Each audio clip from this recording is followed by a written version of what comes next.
Baby, are you going to tell me what's going on?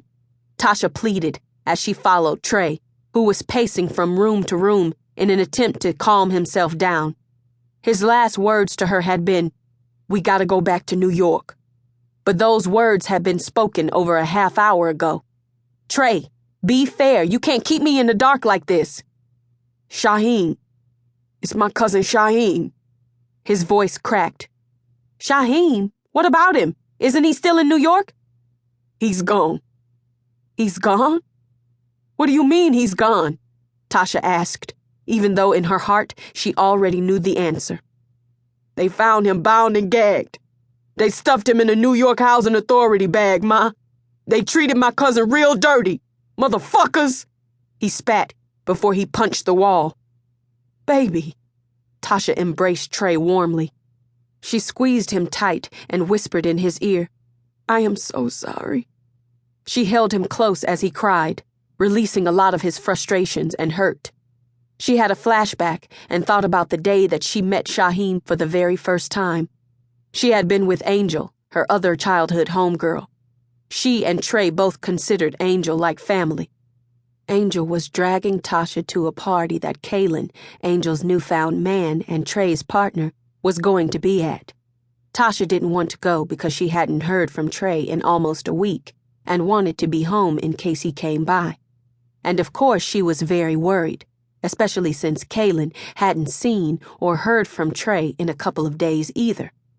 Then on top of that, Angel hadn't told Tasha that the party was damn near 3 hours away from where they lived in Trenton, somewhere in Wildwood, New Jersey.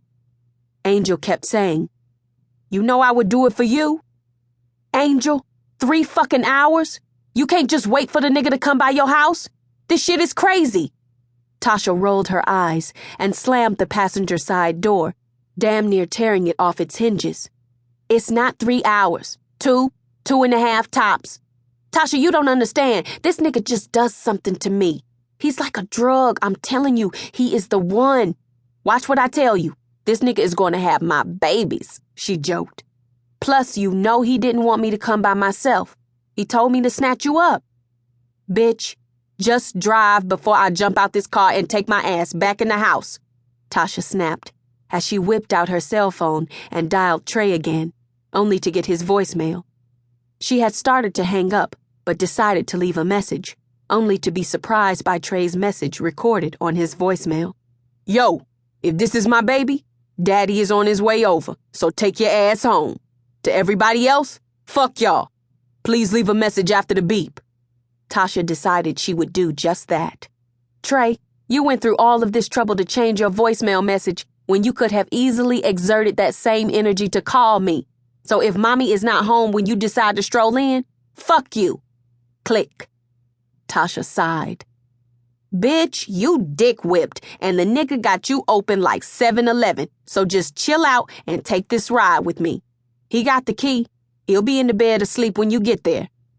"Angel, I swear you done lost your fucking mind. I don't even know who you are anymore."